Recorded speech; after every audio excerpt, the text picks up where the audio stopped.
to the personal investigation part of the project, which is the essay. This is essentially an extended evaluation. So you are looking back, reflecting on what you've done for your project, and you are talking through the motions of the processes, the media, the materials, and the learnings and findings of the project. It is really important that it is personal. So this is all about you, your project, and how your project connects with other artists and other influences. But the essence of what you are writing is about you as an artist. It is in-depth analysis of selected artists' work, but also in-person viewing. So it's really essential that, as well as finding artists' work on the internet, looking at websites, looking through books, is that you have viewed some artwork face to face. So if this has not been possible to get to a museum or gallery, then think about other ways. For example, if there are permanent outdoor collections, I know, for example, in Folkestone there's the Folkestone Artworks, which is something that can be walked around any time of year. But it is important that somewhere that you are analysing and writing about pieces of artwork that you have had face-to-face contact with. The first thing to consider with your essay, and this is before you even start writing the essay, is the research component.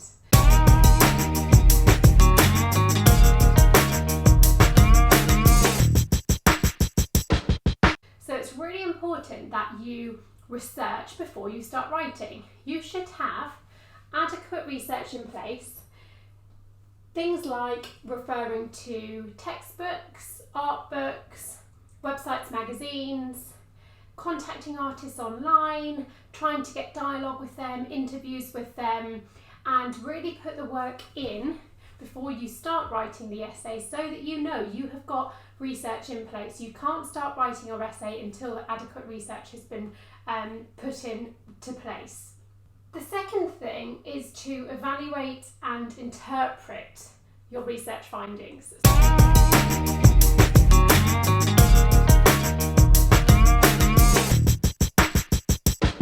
Once you've put that time in and you've researched your artist's work and you've researched things that are relevant to your essay and to your project, how do you then use that in your essay? So we're not going to ask, for example, if you interviewed an artist, to put the whole text into the essay. We don't need to see all of that. But what we do want to know is what parts are relevant. What have you found from your research to be really exciting, to really inform your project? You need to take those best things, the really best parts of your research, and think about interpreting the research and making connections. So, quotations, for example, that you might find in a text that specifically connects to one part of your project, and use that quotation. Photos that relate. So if you're looking at photos of artists' work, don't just put one of the artworks in. Think about, well, which piece here is actually really well connected with the piece that I went on to make, and make sure you make that specific connection. The most important thing is that the research findings connect and relate and inform your project.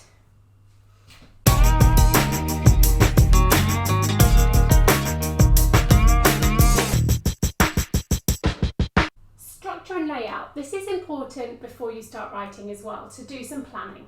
So think about the structure, think about the layout. Most essays need to be structured in a similar way, in the sense that you have your introduction, where you will be thinking about focusing on theme, the purpose of the project, thinking about possibly setting a question that you'll then go to answer, but also the personal relevance of this theme to you. So it is a personal investigation. We need to know why you've chosen the theme, why it is personal to you, and how it's relevant to you, what your intentions for the project are going to be. So it's really about, in that introduction, setting out the intentions, setting the brief, and really thinking about, well, what do I plan to go on and do? And then think about the main body of the essay. So the body is going to be the heading and subheadings. So you'll have headings and subheadings throughout the essay, which I'll show you with some examples slightly later on. And I would advise pre-planning the order of the essay so you can work sequentially through your own project. So for example, get your sketchbook and actually go through the pages and really think about, well, what was the start, what did I move on to do second, what was the third phase, and work sequentially through the body of work that you have. Start planning in which order you're going to be talking about the artists, and start planning out each of your headings and subheadings so you know exactly what's coming next. Then you'll have a conclusion where you will be arriving at conclusions and summarising the learnings. So what has this project enabled you to learn? What are your findings? If you set your intentions at the start and there was maybe something that you were really interested in, what did you discover? And what are those personal findings, the things that you've really learned that you're going to communicate to the viewer, to the reader? And then the very last thing is going to be your bibliography, your references, your acknowledgements of, if you did make contact with an artist, then thanking them for their time, but also books, you need to make sure that you've referenced those, web pages that you've referenced those, any other point of reference, so anything that has informed your project, that needs to be acknowledged and it needs to be put into your bibliography.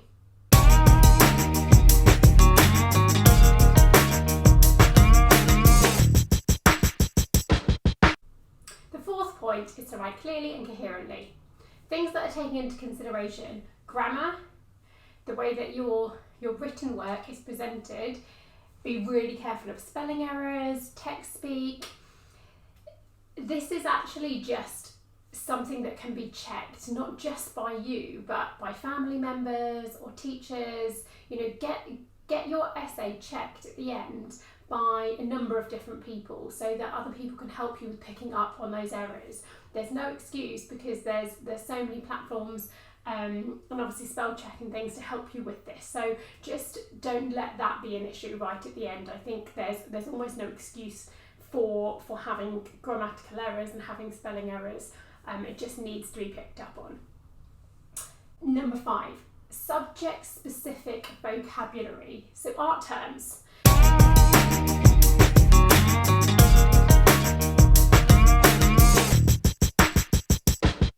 Really make sure that you're almost showing off your knowledge and really use subject-specific terminology. So use words that are really used in the art world, use words that the artist would use to describe their work, and really kind of get your teeth stuck into actually describing artwork in a sophisticated way. So, you know, really avoid terms like I like or I dislike, unless it's also embedded into a sentence with more sophisticated vocab as well.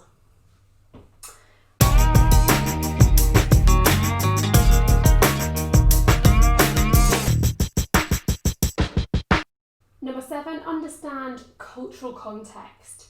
Now, this is just an awareness that very few artists just start making artwork at home in isolation with nothing affecting them.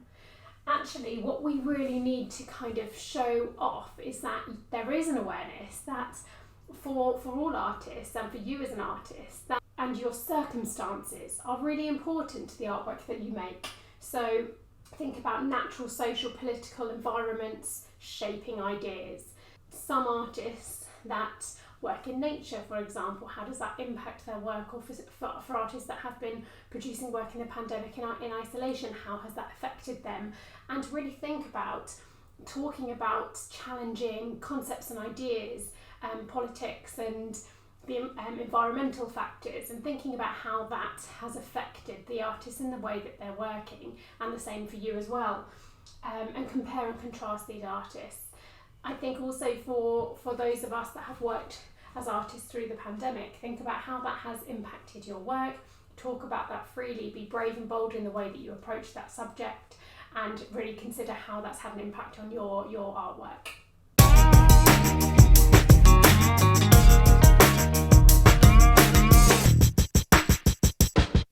Number 8, critically analyse the artwork. The core of the essay is to critically analyse artist studies. So we're thinking about the artist's ideas, their concepts, debates. So, you know, maybe you have arguments for and against why an artist might have done something. Think about questioning what they've done. So, you know, really think about looking beyond what is obvious and really trying to question what's been done and what's trying to be communicated.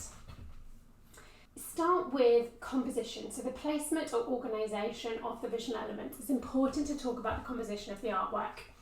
It's also important to talk about the format. So the shape, the size, whether something is landscape or portrait, is it 2D or 3D, and how that relates to the meaning behind the project. Why did you decide to do your portrait in that position?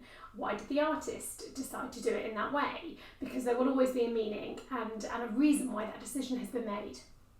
Structure, which is the organisation of the forms. And then the other thing is to consider, as you would if you were writing a piece of artist analysis, is to think about the formal elements. So the formal elements are going to really help you with each paragraph of your artist analysis within your essay.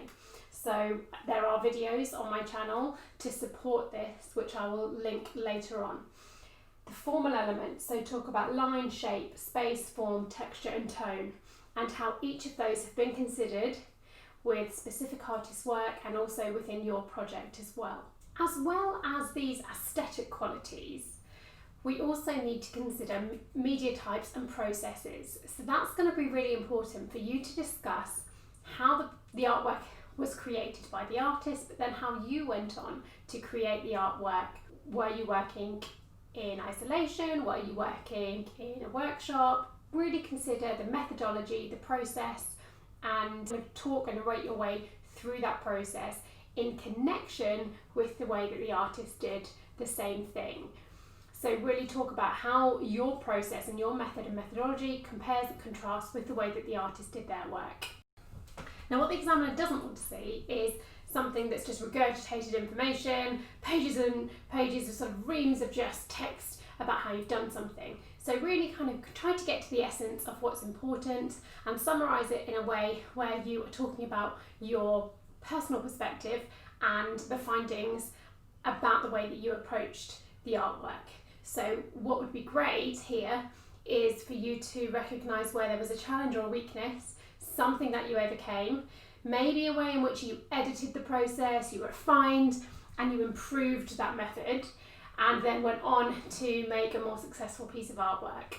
Okay, and a couple of last things just to say is that you need to move beyond the purely descriptive. So analysis is not just an opportunity for you to describe artwork, but to really think about the consequences, to think about what it evokes, the thought process, and the why and the how behind what has been made. The other thing is just to make sure that when it comes to the structure of your essay with the images, is that you've got images that directly correlate to what you're writing. So really use the images, your photographs, the photographs of artist work, but also of your own work, to connect and really bring your essay together. So it should be that each paragraph that sits underneath an image is really heavily connected and there's a really strong meaning behind what's written and the image that's been selected. I hope this video has been helpful in terms of getting started with your essay. I would recommend that you watch the videos on the playlist that are to do with artist analysis. I will also leave you with some sample essays from students in the past that have gone on to achieve A grades. Thanks very much. See you soon.